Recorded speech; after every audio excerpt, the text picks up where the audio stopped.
ये दोस्त मेरे चलें। आज जो क्वेश्चन हम दिए हैं दोस्त मेरे, ये ट्रेंडिंग क्वेश्चंस हैं और बेसिक कॉन्सेप्ट बहुत सारा हम आपका क्लियर कर देंगे, रिवाइज भी कर देंगे, जहां जहां कचरा होगा उसको साफ भी कर देंगे। तत्कालिक वेग और औसत वेग क्या होता है? तत्कालिक वेग होता है किसी निश्चित समय पर के वेग को तत्कालिक वेग कहते हैं, और औसत दो या दो से अधिक का जो औसत होगा उसी को क्या कहते हैं? औसत वेग। अब बढ़िया से देखिए, दुए को क्वेश्चन अगर पूछता है, एक मान लीजिए 2 मीटर पर सेकंड है, एक मान लीजिए 2 मीटर पर सेकंड है, ये भी 2 मीटर पर सेकंड है, और ये 2 मीटर पर सेकंड है, तो देखो हर समय वेग का मान समान है कि अलग अलग? इन दोनों का औसत निकालोगे, औसत वेग निकालोगे, 2 + 2/2 बराबर कितना हो जाएगा? 2 मीटर पर सेकंड। ई दोनों का भी औसत निकालोगे तो आ जाएगा 2 + 2/2 बराबर कितना हो जाएगा? औसत वेग अगर इसका निकालोगे, औसत वेग निकालोगे तो औसत वेग इसका कितना हो जाएगा? 2 मीटर पर सेकंड। अब बढ़िया से देख लो, किसी निश्चित समय पर का वेग तत्कालिक वेग कहलाता है। दोस्त एग्जाम हॉल में ना छोटा छोटा क्वेश्चन ही गलत होता है जो बाद में तुम पछताते रह जाते हो, लगता है वो साला ये मारना था, मिस हो गया। ऐसा होता है कि नहीं? उसी को ठीक करना होता है लास्ट के 10 दिनों में। कहते हैं दोस्त मेरे 2 मीटर पर सेकंड, 2 मीटर पर सेकंड, 2 मीटर पर सेकंड, ये सब जगह तत्कालिक वेग हर जगह क्या है? समान। तत्कालिक वेग हर जगह क्या है? समान। औसत वेग निकालोगे तो औसत वेग जो है वो तत्कालिक वेग के क्या है? बराबर। औसत वेग तत्कालिक वेग के क्या है? बराबर। या आप ये भी कह सकते हैं, अगर तत्कालिक वेग समान हो तो औसत वेग समान होगा। या दूसरा लाइन कह सकते हैं, तत्कालिक वेग समान तब होगा जब एक समान वेग से जाएगा। या आप तीसरा लाइन ये भी कह सकते हैं, तत्कालिक वेग समान है तो त्वरण का मान 0 होगा। बोलो, देखो कितना सारा लाइन इससे बन सकता है। तत्कालिक वेग समान है तो, या एक समान वेग है तो त्वरण का मान कितना होगा? 0। और तत्कालिक वेग औसत वेग के समान है तो त्वरण का मान कितना हो जाएगा? 0। त्वरण होता है वेग में परिवर्तन की दर को त्वरण कहते हैं। तो यहां पर दोस्त मेरे वेग में परिवर्तन ही नहीं हो रहा तो त्वरण होगा? वेग में परिवर्तन ही नहीं हो रहा तो त्वरण होगा? तो यहां बता दो क्या हो जाएगा? What is the answer? शून्य त्वरण हो जाएगा। जब तत्कालिक वेग औसत वेग के बराबर होगा तो क्या हो जाएगा? शून्य त्वरण। त्वरण दो जगह शून्य होगा, एक जगह तत्कालिक वेग औसत वेग के बराबर होगा तब, और दूसरा एक समान वेग होगा तब। ये दोनों जगह पर त्वरण का मान क्या होगा? शून्य। और तीसरा, कोई बल नहीं लगेगा तब। अगर कोई बल नहीं लगेगा तो त्वरण का मान क्या हो जाएगा? शून्य। चौथा, निर्वात में जी का मान क्या होता है? त्वरण का मान क्या होता है? शून्य होता है। पांचवा, अंतरिक्ष में त्वरण का मान क्या होता है? शून्य होता है। तो लिखिएगा त्वरण शून्य होता है जब बल 0 होगा, जब एक समान वेग होगा, और जब औसत वेग बराबर तत्कालिक वेग होगा, और गुरुत्वीय त्वरण का मान शून्य होगा। निर्वात में, अंतरिक्ष में।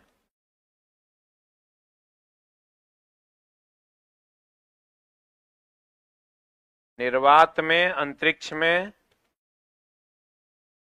पृथ्वी के केंद्र पर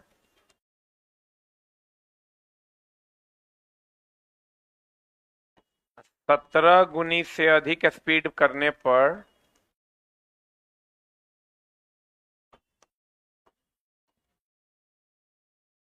अधिक गति करने पर विषुवत रेखा पर, विषुवत रेखा पर, और जहां जहां जी का मान 0 होगा वहां वहां डब्ल्यू का मान क्या होगा? 0, क्योंकि डब्ल्यू बराबर क्या होता है? mg। डब्ल्यू बराबर क्या होता है? mg।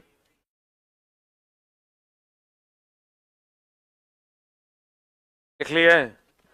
बल नहीं लगाएंगे तो त्वरण का मान क्या होगा? 0। अगर कोई वस्तु एक समान चाल से चल रही है, इसका मतलब इस पर बल लगा कि नहीं लगा? लगा। एक समान चाल से हम चल रहे हैं, मतलब हमारा कोई धक्का नहीं दे रहा है, इसका मतलब मेरे ऊपर कोई बल नहीं लग रहा है। हो गया? लिखे, अगर हम एक समान चाल से चल रहे हैं इसका मतलब मेरा त्वरण कितना? 0। और त्वरण 0 है, इसका मतलब कोई बल लग रहा है कि नहीं लग रहा है? कोई भी वस्तु तभी तक एक समान चाल से चलेगा, एक समान, जब तक कोई उस पर बाह्य बल ना लगे। अब बताओ, बल जो है वेग को बढ़ा देता है कि घटा देता है? दोनों करता है। अगर गति की दिशा में लगेगा तो बढ़ा देगा, गति के विपरीत लगेगा तो घटा देगा।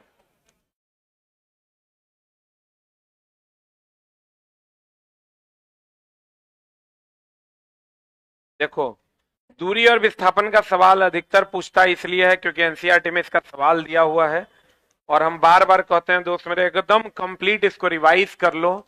दूरी और कौन? विस्थापन। दूरी और कौन? विस्थापन। दूरी की अगर हम बात करें और विस्थापन की अगर हम बात करें दोस्त मेरे, दूरी और विस्थापन की बात अगर हम करते हैं तो यहां से अगर सीधे चलेगा तो ये क्या होगा? कितना बार बताएं, सीधा चलेगा तो विस्थापन, और टेढ़ा मेढ़ा चलेगा तो दूरी। सही है। दूरी की बात अगर हम करें तो ये अदिश राशि है क्योंकि इसकी कोई निश्चित दिशा नहीं है। विस्थापन कौन राशि है? सदिश। इसका मान या तो पॉजिटिव होगा या तो जीरो होगा। इसका मान पॉजिटिव होगा, निगेटिव होगा, जीरो भी होगा, तीनों ना होगा। और हमेशा हम कहते हैं दोस्त मेरे कि दूरी आप बट्टे विस्थापन का जो मान होगा, दूरी हमेशा बड़ा होता है, तब एक से बड़ा और बराबर। बराबर कब होगा? जब दोनों सीधी सड़क पर चलेगा तो दूरी और विस्थापन का मान क्या होगा? बराबर। अगर विस्थापन बटा दूरी देंगे तो विस्थापन का मान छोटा ना है, तो छोटा बटा बड़ा बराबर एक से छोटा और बराबर। दूरी का मान धनात्मक, एक मिनट, दूरी का मान जीरो कब होगा? जब वो चलवे नहीं करेगा, जब वो चलेगा नहीं। और जब चलेगा तो क्या होगा? धनात्मक। अब विस्थापन का मान जीरो होगा जब वो चलवे नहीं करेगा या जहां से चलेगा वहीं पहुंच जाएगा। बोलो रे। आई निगेटिव कब होगा? जहां से चलेगा उसके पीछे चला जाएगा। लेकिन ये सब नहीं पूछता है सीधा। और आर का मान, आर जानते हो ना, रिजल्टेंट। आर क्या है? रिजल्टेंट। रिजल्टेंट का मान निगेटिव होगा कि नहीं होगा? क्या नहीं होगा? आर रिजल्टेंट वेक्टर का मान कभी भी निगेटिव नहीं होगा। रिजल्टेंट वेक्टर का मान, यही क्वेश्चन ही पूछता है डायरेक्ट, रिजल्टेंट का मान क्या नहीं होगा? निगेटिव नहीं होगा। रिजल्टेंट का मान क्या नहीं होगा? निगेटिव नहीं होगा। लिख लिया? रिजल्टेंट का मान क्या नहीं होगा? निगेटिव नहीं होगा।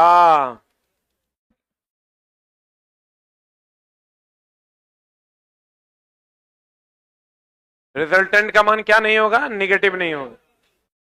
दूरी बटा विस्थापन is greater than equal to 1, विस्थापन बटा दूरी is less than equal to 1।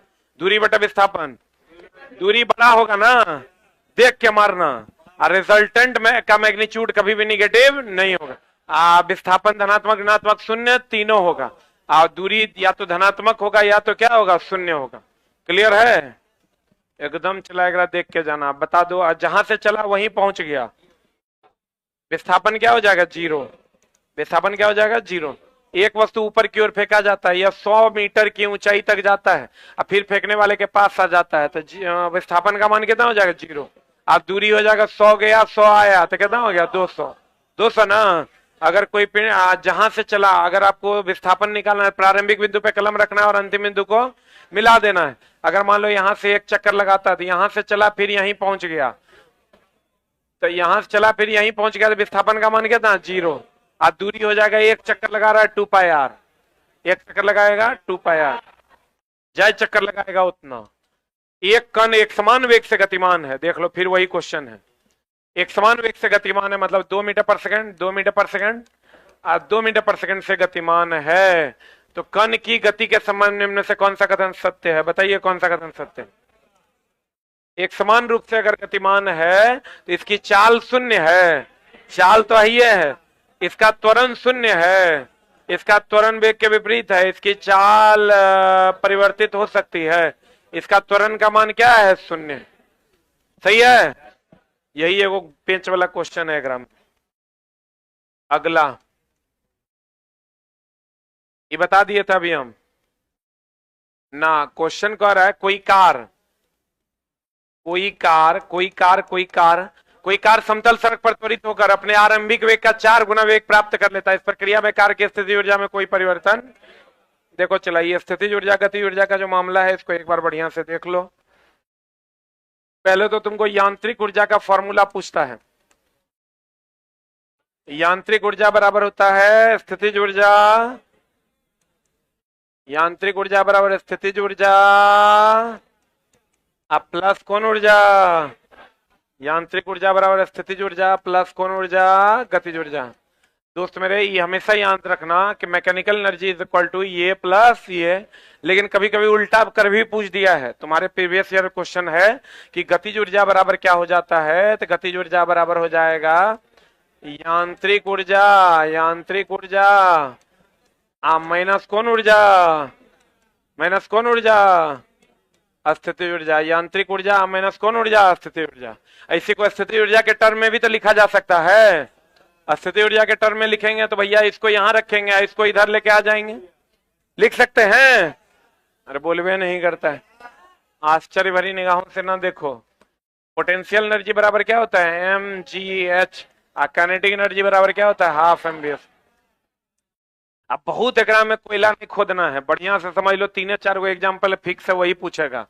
Potential energy का एग्जाम्पल खाली पूछेगा तुमको, स्प्रिंग पूछेगा, गद्दा पूछेगा, बांध पूछेगा, हथौड़ा उठाया हुआ पूछेगा, और कौन पूछेगा, स्प्रिंग हो गया, गद्दा हो गया, बांध हो गया, हथौड़ा हो गया, धनुष हो गया,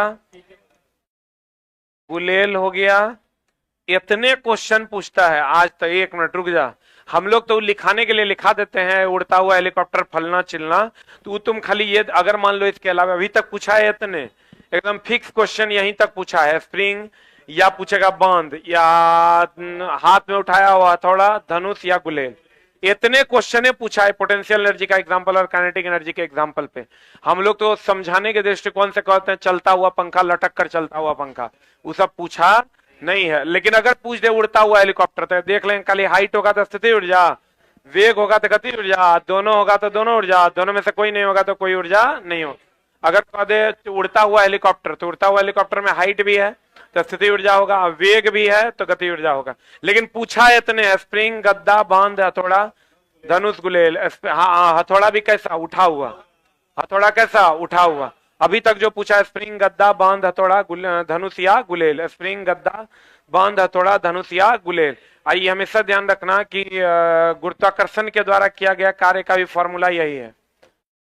गुरुत्वाकर्षण के द्वारा जो कार्य होता है उसका भी फॉर्मूला क्या है, mgh। h क्या है, h लिख लो, ऊंचाई में परिवर्तन। h क्या है, ऊंचाई में परिवर्तन, यानी प्रारंभिक ऊंचाई या बट माइनस अंतिम ऊंचाई, या अंतिम ऊंचाई माइनस प्रारंभिक ऊंचाई।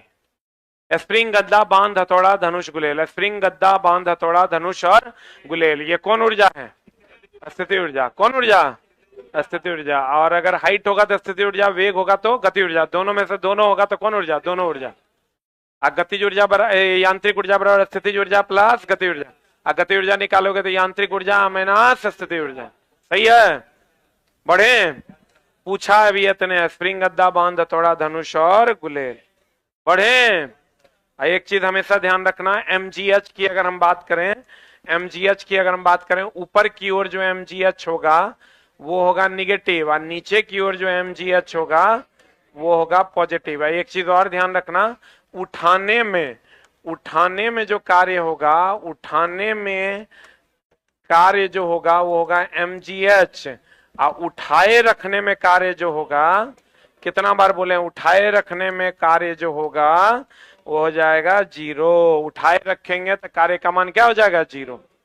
उठाने में कार्य हो जाएगा कितना, mgh। और धरती से ऊपर उठाने में माइनस mgh, यानी कार्य का मान निगेटिव की पॉजिटिव, और नीचे गिराने में पॉजिटिव। एकदम लिख लो, ऊपर उठाएंगे तो गुरुत्वाकर्षण के विरोध में उठाते हैं। ऐसे देखो, एक मिनट, गुरुत्वाकर्षण बल नीचे लगता है, ऊपर उठाएंगे तो गुरुत्वाकर्षण के विरोध में उठाएंगे। अब विरोध में किया गया कार्य क्या होता है, निगेटिव। निगेटिव ना, क्योंकि विरोध करेंगे मतलब निगेटिव होगा।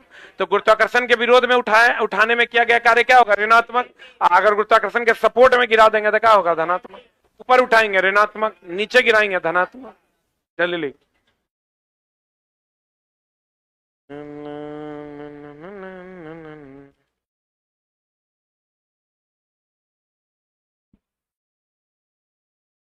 हो गया।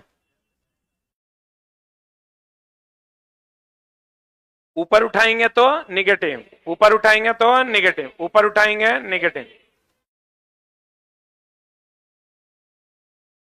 पढ़े? ऊपर उठाएंगे तो क्या?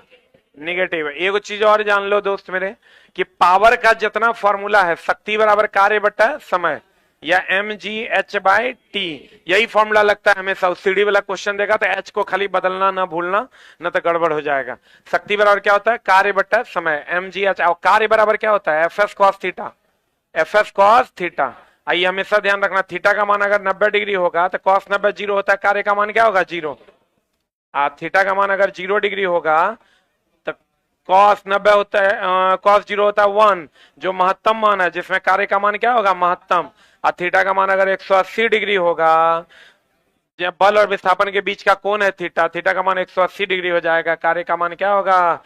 ऋणात्मक। और ये ऋणात्मक कार्य किसके कारण होता है? घर्षण बल के द्वारा। अगर कोई आदमी बोझा लेकर जा रहा है, थीटा का मान 90 होगा, कार्य का मान क्या होगा? 0। धक्का लगाएंगे तो विस्थापन का मान 0 होगा, कार्य का मान क्या होगा? 0।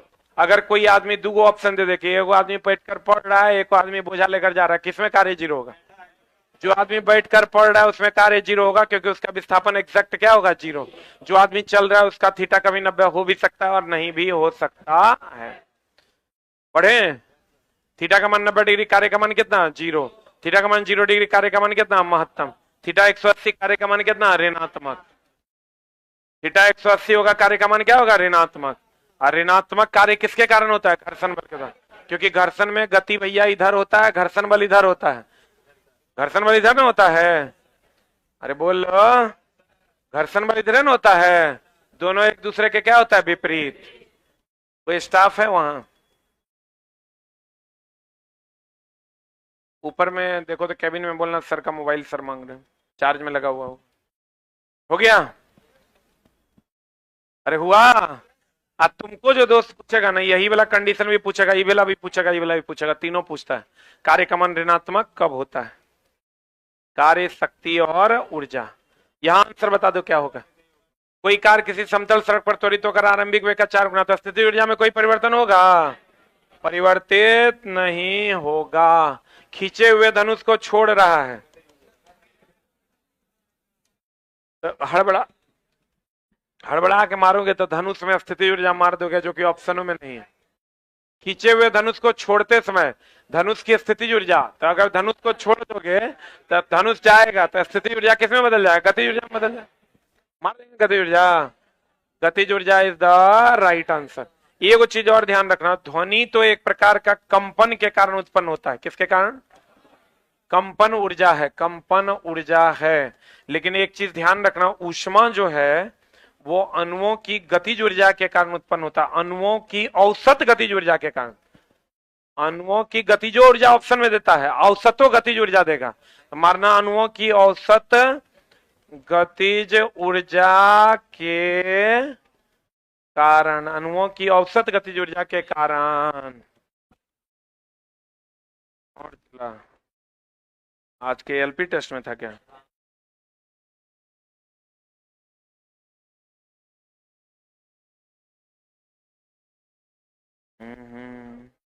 जल्दी।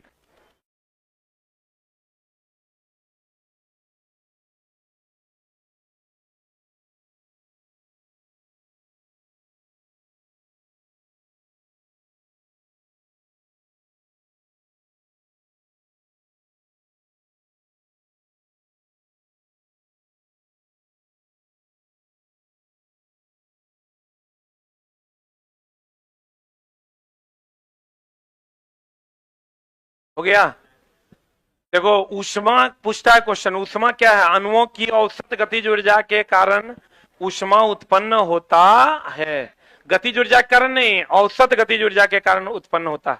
कहते हैं एकांक दूरी पर स्थित एकांक द्रव्यमान के बीच आकर्षण बल। ये चला, ये क्वेश्चन खूब अभी ट्रेंडिंग में है। एफ बराबर फॉर्मूला क्या होता है? G m1m2 बटा आर स्क्वायर। इसमें दो टाइप का क्वेश्चन है जो पूछा जा रहा है। पहला टाइप ये है कि एफ बराबर फॉर्मूला देखो क्या होता है, Gm1m2 बटा आर। इसको अगर हम m1 m2 M1 M2 को एक मान ले, R को भी एक मान ले, M1 M2 को क्या मान ले, एक, और R को भी क्या मान ले, एक, तो F बराबर क्या हो जाएगा, G। इसको डिफाइन कैसे करते हैं, इसको डिफाइन करते हैं दोस्त मेरे, इसको डिफाइन करते हैं एकांक दूरी पर स्थित एकांक द्रव्यमान की वस्तु पर लगने वाला बल सार्वत्रिक गुरुत्वाकर्षण नियतांक के क्या होता है, बराबर। एक तो ये ट्रेंडिंग क्वेश्चन है, दूसरा है P बराबर फॉर्मूला क्या होता है, VI। P बराबर हम कितना बार बोले हैं, P बराबर होता है V²/R, P बराबर V²/R। इसको हम लिख सकते हैं वोल्ट एम्पियर, क्या लिख सकते हैं, वोल्ट एम्पियर लिख सकते हैं, वोल्ट एम्पियर लिख सकते हैं, इसको लिख सकते हैं वोल्ट का स्क्वायर बटा ओम। आई दोनों को क्या लिख सकते हैं, वाट, क्या लिख सकते हैं। आई ये वो क्वेश्चन जो शक्ति बराबर मान लो अगर कार्य बटा समय है, शक्ति बराबर क्या है, कार्य बटा समय, तो ये वो नया टाइप का जो क्वेश्चन है उसमें है 1 वाट बराबर 1 जूल बटा 1 सेकेंड। ऐसा रिलेशन दे देगा, कहेगा कौन सा सही है। तो शक्ति का हो गया वाट, कार्य का हो गया जूल, यहाँ हो जाएगा सेकेंड, यहाँ हो जाएगा क्या, सेकेंड। शक्ति बराबर कार्य बटा समय, 1 वाट बराबर 1 जूल बटा 1 सेकेंड। एगो ये टाइप हो गया, एगो ये टाइप हो गया, एगो ये टाइप हो गया, यही 3 टाइप पूछता है।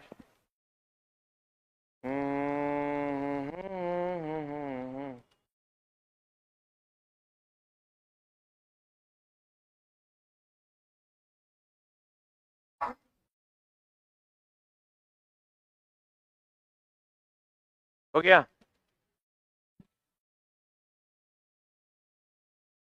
शक्ति बराबर फॉर्मूला क्या हो जाएगा, कार्य बटा समय, 1 वाट बराबर 1 जूल बटा 1 सेकेंड।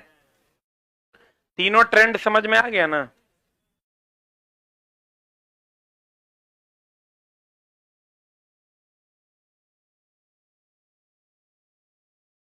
हो गया,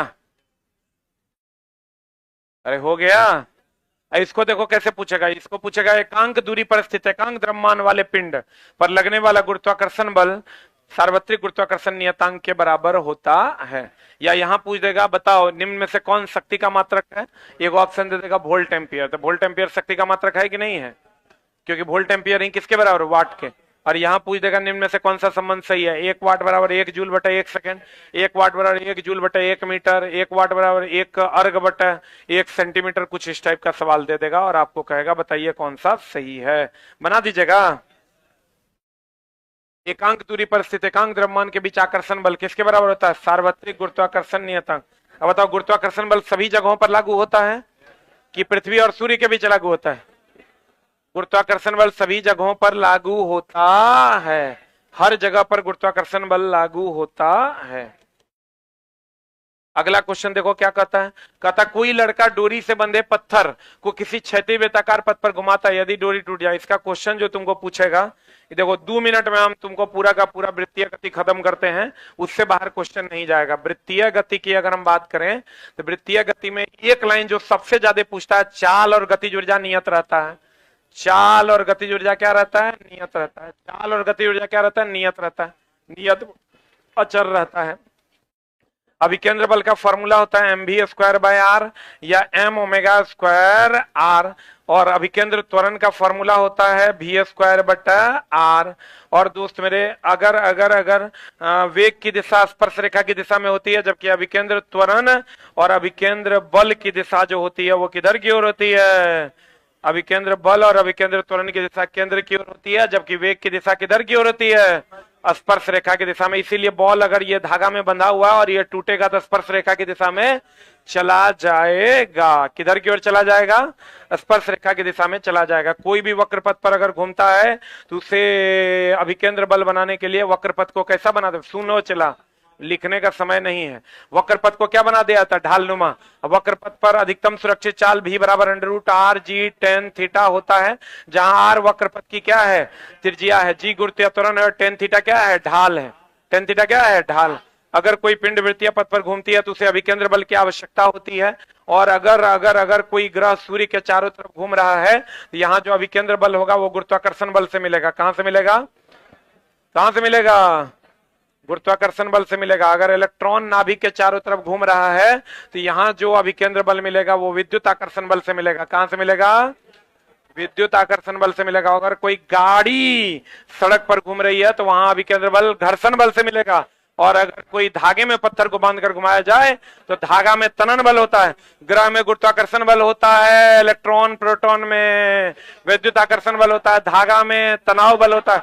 अगर कोई पिंड वृत्तीय पथ पर घूमेगी तो उसे अभिकेंद्र बल की आवश्यकता होती है। और हमेशा पूछता है बाहर की ओर पलटेगा कौन पहिया पहले उठेगा, अंदर वाला। ऐसे पलटता है, अंदर वाला पहले उठेगा, गाड़ी बाहरी चक्के पर बाहर की ओर पलट जाएगा। अधिकतम सुरक्षित चाल द्रव्यमान पर निर्भर नहीं कर। चाल और गति ऊर्जा क्या रहता है, नियत रहता है। अभिकेंद्र बल की दिशा, अभिकेंद्र बल की दिशा किधर की ओर होती है, केंद्र की ओर होती है। अभिकेंद्र त्वरण की दिशा किधर की होती है, केंद्र की ओर। आवेग की दिशा किधर की ओर होती है, स्पर्श रेखा की ओर। अभी बराबर होता है √r/g tan थीटा। वक्र पथ को ढालनुमा बनाया जाता है अभिकेंद्र बल प्राप्त करने के लिए, और इसके बराबर तथा विपरीत एक बल लगता है जिसे हम अपकेंद्र बल कहते हैं। कौन बल कहते हैं, अपकेंद्र बल कहते हैं। अपकेंद्र बल को केंद्रापसारी बल भी कहते हैं, केंद्रापसारी बल। और अभिकेंद्र बल को केंद्राभिसारी बल कहते हैं, केंद्राभिसारी बल कहते हैं। यह अपकेंद्र बल एकमात्र ऐसा बल है जो कैसा बल है, काल्पनिक बल है, जो न्यूटन के तीसरे नियम की सत्यता को बचाने के लिए किधर की ओर लगता है, बाहर की ओर। तो कौन सा बल काल्पनिक बल है, अपकेंद्र बल। कौन सा बल केवल गुरुत्वाकर्षण का बल है, गुरुत्वाकर्षण बल। सबसे कमजोर बल गुरुत्वाकर्षण बल। कौन सा बल है जो क्षीण बल है, घर्षण बल। और सबसे मजबूत बल नाभिकीय बल, सबसे मजबूत बल नाभिकीय बल, सबसे मजबूत बल नाभिकीय बल। अपकेंद्र बल बाहर की ओर लगता है कि अंदर की ओर। इसका एग्जांपल है दूध से मक्खन का अलग होना, वॉशिंग मशीन में कपड़े का साफ होना। दूध से मक्खन का अलग होना, वॉशिंग मशीन में कपड़े का साफ होना। दूध से मक्खन का अलग होना, वॉशिंग मशीन में कपड़े का साफ होना। ये किसका एग्जांपल है, अपकेंद्र बल का। कोई भी पिंड वृत्तीय पथ पर घूमेगी उसे अभिकेंद्र बल की आवश्यकता होती है। अगर अभिकेंद्र बल ग्रह घूम रहा है तो गुरुत्वाकर्षण बल के बराबर, गाड़ी घूम रहा है तो घर्षण बल, धागा घूम रहा है त्वरण बल, इलेक्ट्रॉन घूम रहा है विद्युत आकर्षण बल के बराबर होता है। एक समान चाल से अगर कोई पिंड वृत्तीय पथ में घूम रहा है तो चाल और गति ऊर्जा नहीं बदलता है। क्लियर है, इतने तुमको वृत्तीय गति में पढ़ना है। अब यहाँ इस क्वेश्चन पे आ जाओ, और क्वेश्चन क्या कहता है देखो। कोई लड़का डोरी से बंधे पत्थर में क्षैतिज वृत्ताकार पथ पर घुमा रहा है, और ये जो पत्थर है ये दोस्त मेरे कहता है यदि डोरी टूट जाएगा तो ये स्पर्श रेखा की दिशा में चला जाएगा, चला जाएगा। कहने है सी नंबर। चाल और गति ऊर्जा बदलेगा कि नहीं बदलेगा, बदलेगा, बदलेगा।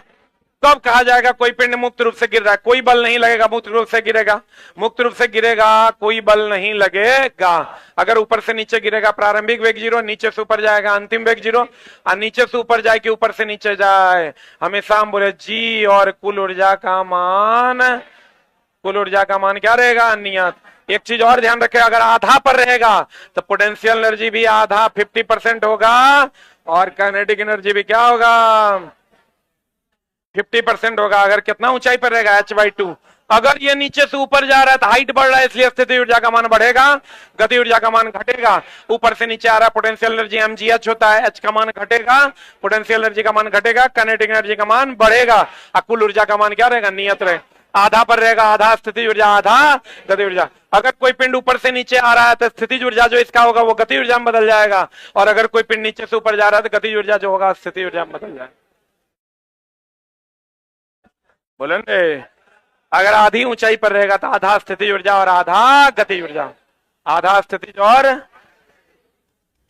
आधा क्या होगा, आधा स्थिति और आधा क्या होगा, गति ऊर्जा। हाँ, नीचे से ऊपर जाएगा तो बताओ स्थिति ऊर्जा बढ़ेगा, हाइट बढ़ेगा तो स्थिति ऊर्जा का मान बढ़ेगा और गति ऊर्जा का मान घटेगा। ऊपर से नीचे आएगा, हाइट घटेगा, हाइट घटेगा, स्थिति ऊर्जा घटेगा, गति ऊर्जा का मान बढ़ेगा। आधा पर रहेगा, आधा पोटेंशियल एनर्जी, आधा काइनेटिक एनर्जी। नीचे से ऊपर जाओ या ऊपर से नीचे जाओ, गुरुत्वीय त्वरण का मान और कुल ऊर्जा का मान हमेशा नियत रहेगा। ऊर्जा संरक्षण का सिद्धांत कहता है ऊर्जा ना तो उत्पन्न की जा सकती है ना नष्ट की जा सकती है, ऊर्जा एक रूप से दूसरे रूप में बदली जा सकती है। क्लियर, बोलेंगे आंसर बता, बोलेंगे what is the answer, C for cat. जब एक इस पर केवल कौन बल कार्य करे, गुरुत्व बल। और सब बढ़िया है, हाँ नहीं, रिवीजन हो रहा है, नहीं हो रहा है। बताओ एक समान चाल से चलेगा, चाल और गति ऊर्जा क्या होगा, बदलेगा कि नहीं बदलेगा। आवेग की दिशा किधर, स्पर्श रेखा, स्पर्श रेखा। काल्पनिक बल कौन बल है, आप केंद्र पर। क्लियर, कितनों पढ़ा देंगे ना, एग्जाम हॉल से निकलेगा कहेगा झा सर जो पढ़ाए थे वो सब नहीं आया, समझे। फाइनली हमको वही मिलना है, ठीक ना। लेकिन अब दोस्त होता क्या है ना, ये बात तो फिक्स है कि 20 लाख बच्चा अगर एग्जाम देगा तो उसमें 17 लाख के नए होना है। अगर मतलब अगर एग्जाम में 40 नंबर कट ऑफ जाएगा, अगर मतलब अगर अधो नहीं बना, अगर 40 नंबर कट ऑफ जाएगा नॉर्मलाइज करके, वो भी 40-45 नंबर हार्डली कट ऑफ जाएगा। 50 पार तक कोनो शर्ते पे नहीं होगा। 50-51 अब साफे अब अटपट इस बार हो जाए तो हम भगवान नहीं है, आनी मुनी हम नहीं जानी। आईएएस के नहीं जाता है चला 70% से ज्यादा कट ऑफ, एक कहां से जाएगा। लेकिन जेकर आधार नहीं बनेगा ना, वो एग्जाम हॉल से बाहर निकलेगा कुछ नहीं लड़ा। ये लड़ता कथी है रे? अच्छा अभी जब हम पढ़ा रहे हैं ये सब कथी है? ये रामायण। अगर मतलब साफे तब अमेरिका वाला कोनो सिलेबस से सेट कर दिया होगा तभी नहीं लड़ेगा। लड़ता क्वेश्चन नहीं है, कॉन्सेप्चुअली आप स्ट्रांग हैं। हम बार बार कहते हैं रेलवे हमेशा नए क्वेश्चन को फ्रेम करने में बिलीव रखता है। हर बार वो अपना नया क्वेश्चन लाता है और वो वही बंदा बना पाएगा जेकरा कॉन्सेप्ट में दम है। वो क्या करेगा देखो, अभी तो हम पढ़ा दिए ना, वो क्वेश्चन में क्या बदलाव करेगा। निम्नलिखित में से क्रमशः डैश बल क्षीण बल है तथा डैश बल केवल आकर्षण का बल है। ऑप्शन दे देगा, देखो ना, हम तो थोड़ा पढ़ा है कि क्षीण बल घर्षण बल, केवल आकर्षण गुरुत्वाकर्षण बल। वो दे देगा घर्षण गुरुत्वाकर्षण, गुरुत्वाकर्षण घर्षण, घर्षण विद्युत आकर्षण, विद्युत आकर्षण घर्षण। चले ही कुछ ही पूछ दल को रे। अच्छा चला, जो साइंस तुम पढ़ रहे हो ना, ये साइंस अमेरिका में भी यही पढ़ता है लोग। जर्मनी भी चले जाओगे तो यही पढ़ता है। इतिहास सबका अलग अलग होता है, साइंस यही होता है। अब बच्चा क्या, बहुत बच्चा तो अब एडमिट कार्ड आने के बेरी आया है तो बहुत बच्चा आके नीचे बैठा है, जाके देखना। अभी नीचे है 6-7 वो आऊ चला रूम खोजने के विचार में है। खोजिए लेगा रूम, इस बार नौकरी लिए लेगा। हमरा कर कोनो बैच दीजिए। अब अगर हम कौन बैच देंगे, सब बैच 3 दिन में खत्म होने वाला है। कहता कोनो बैच नहीं है आपके पास, खाली रेलवे करते हैं आप, आपके पास तो बैचे नहीं। हम बोले भाई 10 दिन बचा है परीक्षा को। कहता सर 10 दिन जे होगा वह के लिए बैच दीजिए, ठीक ना। अब ऐसनो यूनिक पीस सब आया है। तो हम बोले पिछले बार बहुत टकराया था, इस बार एगो मात्रे टकराया, और हाथ में जो है चूना लगले है, चूना कत्था। हम देखे तो हम पिछले बार का हमको याद आ गया। हम बोले ई रे, बोलता हाँ सर पान दुकान था गांव में। सोचे 1 महीना देखते हैं, 1 महीना तैयारी नहीं करते हैं, 1 महीना देखते हैं। अभी मेरे पास चला, अभी जो वीडियो तुम देखा होगा, अभी वो लड़का रेलवे में उसका डाले हैं। जितना जॉब में है ना सब उठ के चला है 15 दिन का छुट्टी लेके, 15 दिन में कबाड़ देंगे। अब तोरा बता रहे हैं जितना बच्चा जॉब में है नौकरा में 2% के जॉब होना है, तब वो लोग भूल गया है, कुछ उसको याद नहीं है। वो सब अभी ओकरा से पूछेंगे बल का बीमा बताओ तो वो कहता है अच्छा सर एक बार रिवीजन करने नहीं दीजिए। पढ़ाई किसी के बाप का नहीं है, आज हम छोड़ देंगे कल पढ़ाई हमको छोड़ दे। 10 दिन हम छोड़ देंगे चला, 11वां दिन आएंगे तो अभी 4 लाइन बता रहे हैं तो 3 लाइन बता के जाएंगे। 1 महीना छोड़ देंगे तो 1 लाइन बता के जाएंगे, अगला 2 लाइन हमको पढ़ के आना पड़ेगा। ये जो फ्लो है वो सब खत्म हो जाएगा। इसलिए दोस्त मेरे आप एकदम टेंशन नहीं लीजिए। और भांति के बच्चे होंगे, आप खाली अपनी तैयारी बढ़िया से कीजिए और अपना एक सीट पक्का कीजिए। अगला कहता है गुरुत्वाकर्षण के द्वारा किया गया कार्य निर्भर करता, अभी तुरंत बताए थे, गुरुत्वाकर्षण के द्वारा किया गया कार्य mgh। और ये क्या है? H ऊंचाई में अंतर ना, वस्तु के आरंभिक और अंतिम ऊर्ध्वाधर ऊंचाइयों में अंतर, यही ना। अगला ऊपर जाएगा तो कार्य का मान धनात्मक कि ऋणात्मक? अरे बोल दोस्त मेरे, ये द्रव्यमान और भार में अंतर बहुत पूछवे करेगा। एक चीज एकदम ध्यान रखना, ये पृथ्वी है, क्या है ये? यहां पर द्रव्यमान क्या है? m, त्रिज्या क्या है? r। तो बताओ यहां पर जो गुरुत्वीय त्वरण भार का मान होगा W बराबर क्या होगा? mg। यहां पर द्रव्यमान होगा m, द्रव्यमान क्या होगा? m। चंद्रमा पर जाओगे तो हम बोले हैं W बराबर हो जाएगा mg/6, क्योंकि यहां पर अगर गुरुत्वीय त्वरण का मान द्रव्यमान m गुरुत्वीय त्वरण g होगा तो यहां द्रव्यमान m लेकिन गुरुत्वीय त्वरण g/6 होगा। यहां जो द्रव्यमान होगा, अगर यहां पर पृथ्वी पर द्रव्यमान है 10 किलोग्राम, तो चंद्रमा पर भी द्रव्यमान कितना होगा? 10 किलोग्राम। इसका मान पूरे ब्रह्मांड में कहीं नहीं बदलता है, हर जगह क्या रहता है? नियत रहता है। भार W बराबर क्या होता है? mg। इसका मान यहाँ g है, तो चंद्रमा पर इसका मान g, गुरुत्वीय त्वरण का मान g/6 है। यानी इसका छठा भाग यहाँ होगा भार, और इसका छगुना भार यहाँ होगा। यानी यानी यानी यानी अगर हम इसका भार यहाँ कहते हैं 600 न्यूटन, तो इसका छठा भाग यहाँ होगा 100 न्यूटन। और अगर यहाँ कहते हैं हम 300 न्यूटन, तो इसका छगुना यहाँ होगा 1800 न्यूटन। लेकिन यहां अगर 10 केजी होगा तो यहां भी क्या होगा? 10 केजी होगा। देख लो, यहां अगर 10 केजी होगा तो यहां भी क्या होगा? 10 केजी। यहां अगर 100 न्यूटन तो यहां भी कितना? 600 न्यूटन। यहाँ 600 तो यहाँ 100। इसका छगुना यहाँ और इसका छठवां यहाँ, बोलवे नहीं करेगा। और दोस्त मेरे, हमेशा ध्यान रखना, द्रव्यमान और भार में अगर हम अंतर की बात करें, तो द्रव्यमान और भार में अगर हम अंतर की बात करें, द्रव्यमान एक अदिश राशि है, इसकी कोई दिशा नहीं होती। इसका SI मात्रक क्या है? इसका SI मात्रक क्या है? केजी। और ये कैसा रहता है? नियत। भार की बात करोगे, ये कौन राशि है?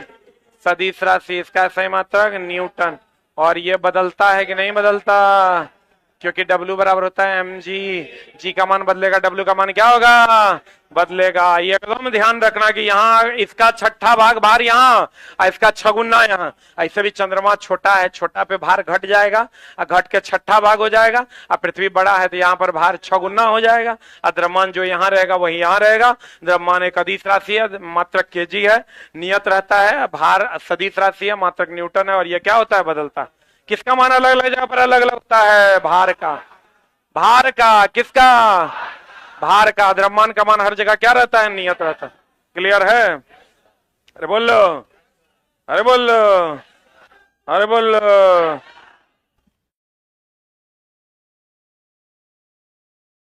ये माए,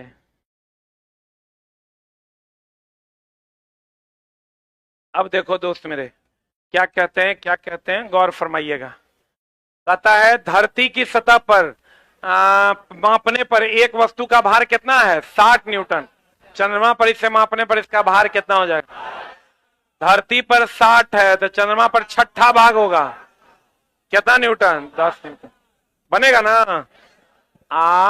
निम्नलिखित में से भौतिक परिवर्तन, भौतिक मिल जाए वो भौतिकी, ना मिले वो रासायनिक। मिल जाए वो भौतिकी, ना मिले वो रासायनिक। मिल जाए वो भौतिकी, ना मिले वो रासायनिक। मतलब अगर परिवर्तित होने के बाद मिल जाएगा तो भौतिकी, और नहीं मिलेगा तो रासायनिक। परिवर्तित होने के बाद मिल जाएगा भौतिकी, नहीं मिलेगा रासायनिक। मिल जाएगा भौतिकी, नहीं मिलेगा रासायनिक। मिल जाएगा भौतिकी, ना मिलेगा रासायनिक। मिल जाए मतलब पानी से बर्फ बने, बर्फ से फिर पानी बन जाए। मिले कि ना मिले? मिल जाए वो भौतिकी, ना मिले वो रासायनिक। जंग लग गया, नहीं मिलेगा रासायनिक। पानी बर्फ बन गया, बर्फ फिर पानी बनेगा। भौतिक परिवर्तन कौन सा है? लोहे का पिघलना, फिर से लोहा मिल जाएगा। जंग लगना, लोह छड़ का मोड़ना, मिलेगा। लोह धातु का तार खींचना, फिर से हम लोहा गला के बना सकते हैं। आंसर बता क्या होगा? C. 1 3 4, C for cat is the right answer. निम्न में से कौन सा यौगिक विद्युत का चालन? बाप रे बाप, महाभियाय। देखो, इसका जो क्वेश्चन पूछेगा तुमको विद्युत का चालन के लिए, पहले तो कुचालक पूछेगा। क्या पूछेगा? कुचालक में रबड़ का नाम सुने हो, पोर्सिलीन का नाम सुने हो, माइका का नाम सुने हो। माइका को ही क्या कहते हैं? अभ्रक। क्या कहते हैं? अभ्रक। शुद्ध जल का नाम सुने हो, शुद्ध जल का नाम सुने हो, वर्षा जल का नाम सुने हो, आसूत जल का नाम सुने हो। अरे बोलो, आसूत जल सुने हो, हाइड्रोकार्बन सुने हो, glucose, fructose, maltose, hydrocarbon. Carbohydrate का नाम सुने हो, कार्बोहाइड्रेट हो गया, ग्लूकोज, फ्रुक्टोज, माल्टोज। हाइड्रोकार्बन में जितना पेट्रोलियम पदार्थ है सब क्या है? हाइड्रोकार्बन। हाइड्रोकार्बन में कौन हो जाएगा? पेट्रोलियम पदार्थ। पेट्रोलियम पदार्थ। कार्बोहाइड्रेट में क्या हो जाएगा? Glucose, fructose, maltose. Glucose, fructose, maltose, ये सब क्या है? विद्युत का क्या है? विद्युत का कुचालक। विद्युत का क्या है? कुचालक। विद्युत का क्या है? कुचालक। महाभिव्याई पूछवे करेगा। खाली अबरक के बारे में ध्यान रखना। अबरक अबरक अबरक ऊष्मा का सुचालक है।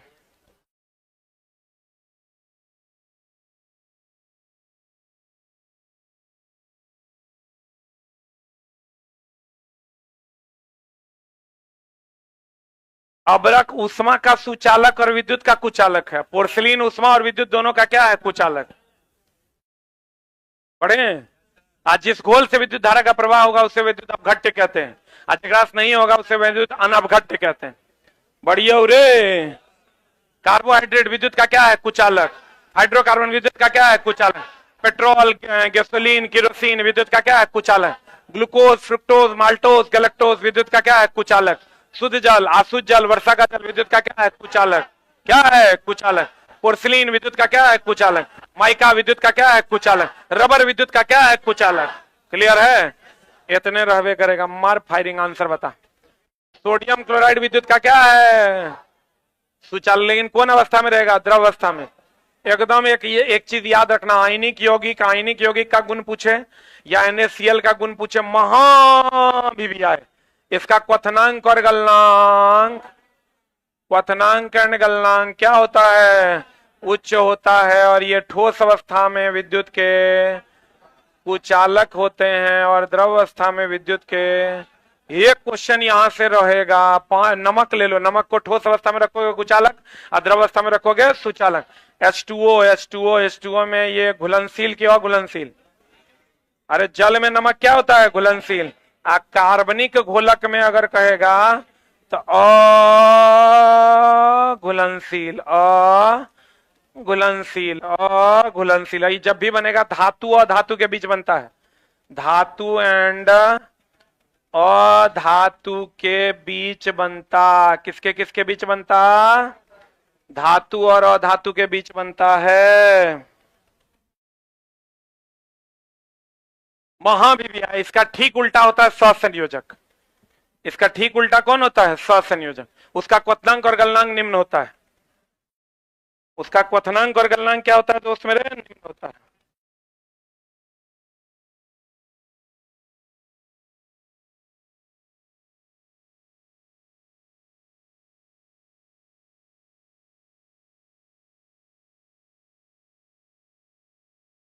एग्जाम सेंटर कब तक आएगा? सुतल रहेगा कोनो दिन? चल आएगा भोरे भोर।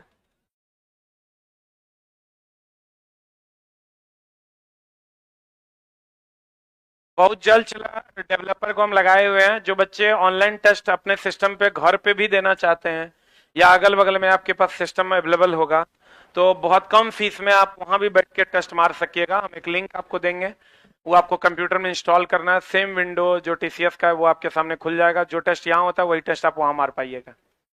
बहुत जल्द ये फैसिलिटी आप लोगों के पास उपलब्ध होगा, ऑनलाइन वाले बच्चों के पास। लास्ट टाइम में भी आप 4-5 टेस्ट अगर प्रैक्टिस करना चाहे, बहुत जल्द हो सकता है कल तक। डेवलपर से मेरी बात नहीं हुई है, कर ही रहा होगा बंदा। बहुत जल्द आपकी सेवा में उपलब्ध होगा। बढ़े? अरे बढ़े। देखो केरोसिन, अल्कोहल, ग्लूकोज, ये विद्युत का क्या है? कुचालक। अब कहते हैं विज्ञान में कौन सा नियम मिश्रण के गुणों का पालन? हाँ, एक हमारा बहुत बात अभी बताने का मन कर रहा है तोरा। देखो चला, एकदम ध्यान से समझ लो। हम कितना बार बोले हैं यौगिक कौन चला और कौन चला? मिश्रण। तो यौगिक में सब कुछ जो है ये निश्चित अनुपात। कौन अनुपात? निश्चित अनुपात में मिलाएंगे। ये अनिश्चित ना, ये अनिश्चित अनुपात में मिलाते हैं तो क्या कहलाता है? मिश्रण। बताओ इसमें इसके अवयवी तत्वों का गुण मौजूद होता है? अरे जल है, जल इसका एग्जाम्पल है। H2O इसका एग्जाम्पल क्या है? शरबत। जो क्वेश्चन पूछता है खाली अगर उसकी बात करें तो बोल दें हम। अरे बोल दें हम। देखो मिश्रण के बारे में क्वेश्चन पूछता है, इसकी संरचना तय नहीं है। मिश्रण हो गया शरबत। शरबत में इसके अवयवी तत्वों का गुण, चीनी का गुण मौजूद होता है। यह अनिश्चित अनुपात में मिला। कथन निष्कर्ष वाला क्वेश्चन में यहां देता है क्वेश्चन। यह अनिश्चित अनुपात में होता है, किसी भी अनुपात में होता है। ये निश्चित अनुपात में होता है। और निश्चित अनुपात का नियम जोसेफ प्राउस्ट ने दिया था। किसने दिया था? निश्चित अनुपात का नियम जोसेफ प्राउस्ट, निश्चित अनुपात का नियम जोसेफ प्राउस्ट, निश्चित अनुपात का नियम जोसेफ प्राउस्ट। इसके अवयवी तत्वों का गुण इसमें मौजूद नहीं रहता। और ये किस अनुपात में होता है? निश्चित अनुपात में। इसका सूत्र होता है कि नहीं होता है? होता है। इसका सूत्र नहीं होता। तत्व और यौगिक को शुद्ध पदार्थ कहते हैं, तत्व और यौगिक को शुद्ध पदार्थ कहते हैं, क्योंकि दोनों का सूत्र होता है, मिश्रण का कोई सूत्र नहीं होता, इसलिए इसे अशुद्ध पदार्थ कहते हैं। मिश्रण को कौन पदार्थ कहते हैं? अशुद्ध पदार्थ। मिश्रण को कौन पदार्थ? बताइए इनमें से कौन सा मिश्रण का गुण नहीं है? नहीं है रे, नहीं है। इसकी संरचना तय है, गलत ना है? इसकी संरचना तय नहीं है। महाविद्या इस टाइप का तीनों को क्वेश्चन पूछता है, हम बताते बताते बता भी दिए थे कल। एक संयोजकता वाला कौन है? धातु और अधातु। और कोई भी अस्थायित्व को कब प्राप्त करता है? डुएट और डुप्लेट, ऑक्टेट पूरा करके। डुएट और क्या? ऑक्टेट। डुएट कौन पूरा करता है? हाइड्रोजन और हीलियम। हाइड्रोजन और हीलियम।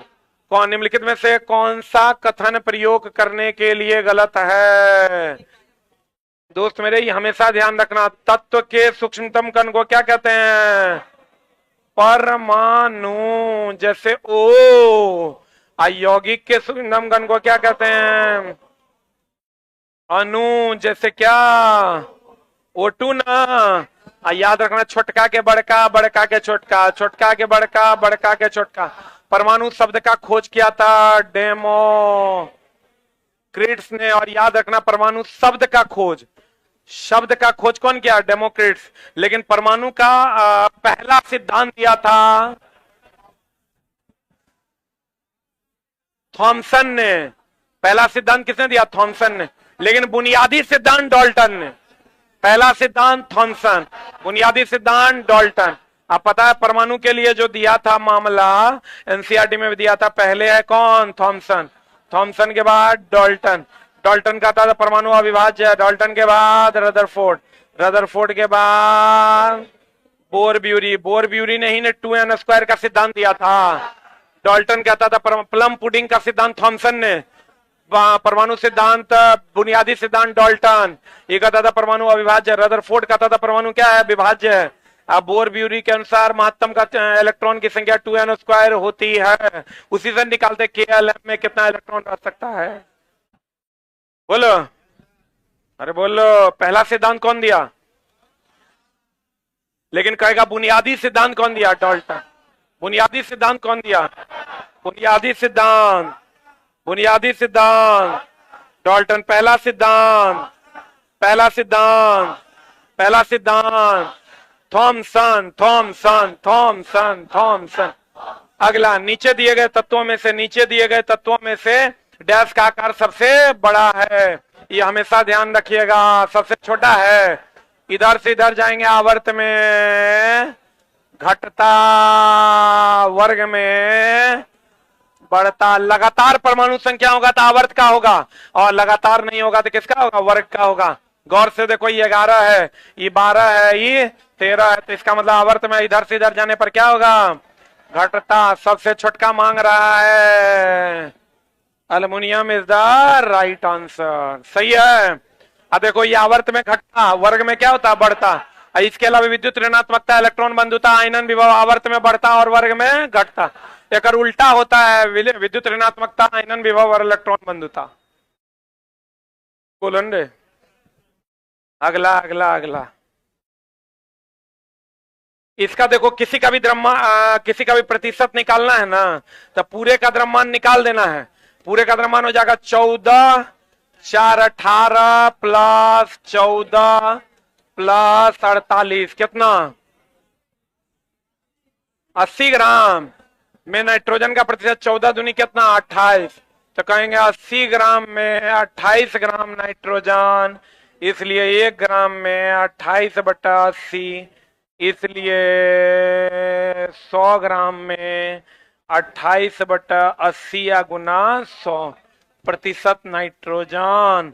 एगो चीज ध्यान रखना दोस्त मेरे, वो जो तुम याद कर ले हो यूरिया में 46.6%, वो तो पूछवे करता है, लेकिन अगर तुमको बदल के देगा तो कुछ नहीं करना। द्रव्यमान निकालने आता है ना, तो कहेंगे इतना द्रव्यमान में 14 दूनी कितना? 28।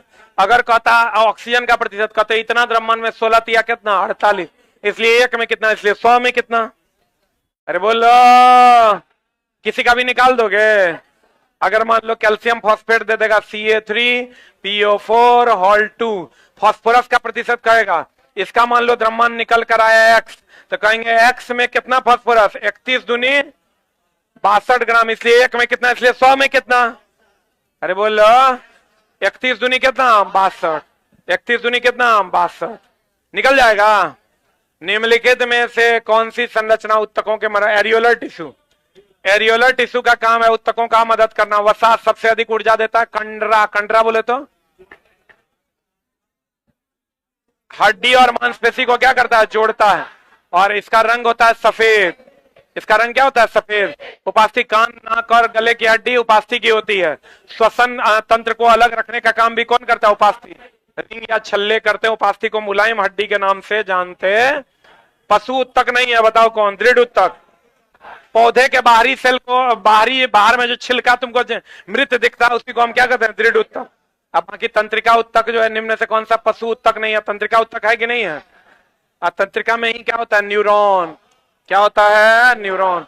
किडनी में क्या होता है, नेफ्रॉन, किडनी में क्या होता है, नेफ्रॉन, किडनी में क्या होता है, नेफ्रॉन। फेफड़ा में होता है एल्वियोली, छोटी आंत में होता है विली, छोटी आंत में क्या होता है, विली, फेफड़ा में क्या होता है, एल्वियोली।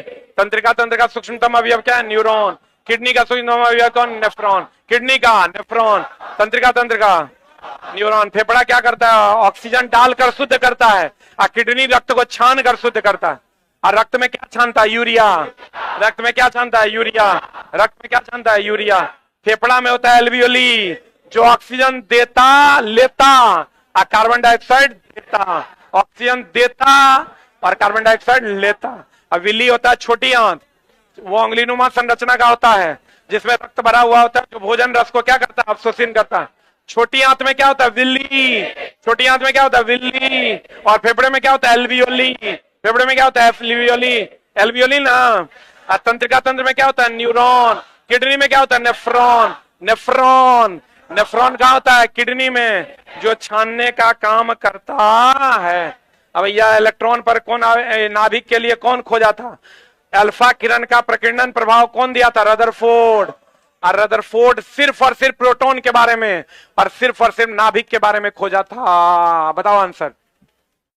इलेक्ट्रॉन के बारे में नहीं खोजा। नाभिक का परमाणु द्रव्यमान धन आवेश यानी प्रोटॉन होता है, खोजा। न्यूट्रॉन होता है, नहीं खोजा। परमाणु का अधिकांश स्थान रिक्त होता है, खोजा। खोजा कि नहीं खोजा। आंसर क्या हो जाएगा, 2 और 4, 2 और 4। देखो अल्फा किरण प्रकीर्णन प्रभाव का खोज कौन किया था, रदरफोर्ड। किसके पत्थर पर अटैक करवाया, सोने के। और किसका खोज किया, नाभिक का। और नाभिक में कौन आवेश होता है, धन आवेश। और न्यूट्रॉन का खोज जेम्स चैडविक ने। इलेक्ट्रॉन का खोज जे थॉमसन ने। इलेक्ट्रॉन का एंटी पार्टिकल किसको कहते हैं, पॉजिट्रॉन को। पॉजिट्रॉन का खोज एंडरसन ने। किसने, किसने, मेसॉन का खोज युकावा ने। मेसॉन का खोज किसने, युकावा ने। एंटी पार्टिकल पॉजिट्रॉन है। एंटी एसिड MgOH हॉल 2 है। एंटी फ्रीजिंग इथिलीन ग्लाइकॉल है। बुलंद मजा आया।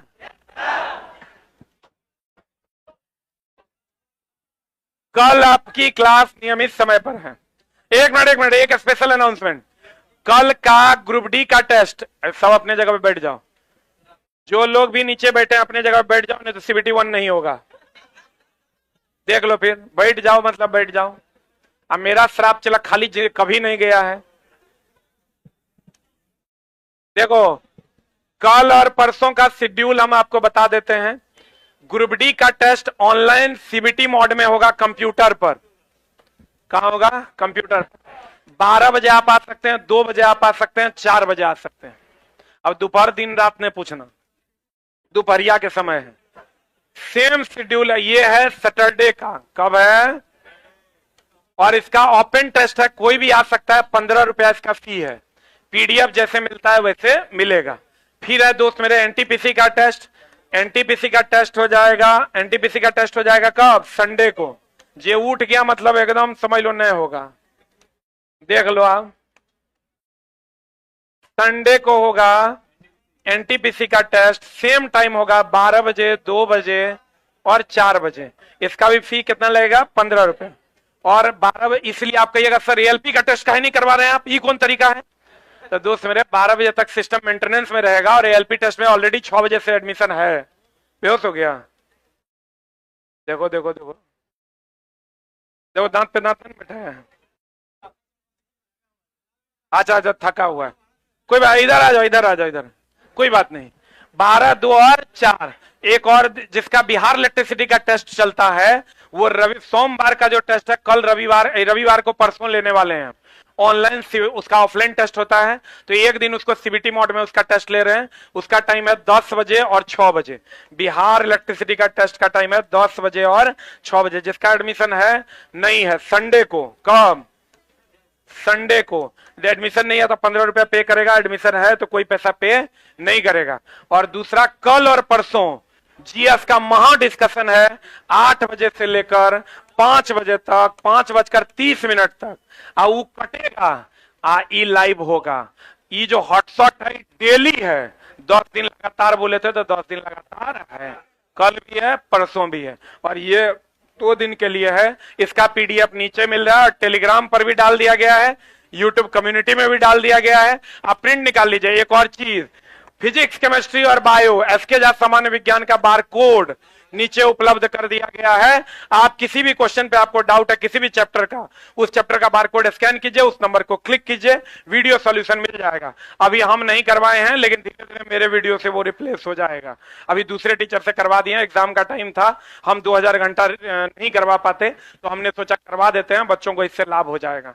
ठीक है, अच्छे से करवाए हैं आप। फिजिक्स, केमिस्ट्री, बायो तीनों का बारकोड है। एकाएक भीड़ नहीं लगाइएगा, अभी चले जाइएगा, 10-15 मिनट में तो बर्बाद हो जाएगा। मिलवो करेगा कि नहीं, कल आराम से दिन में आके ले जाइएगा। Thank you very much, love you all, नमस्कार।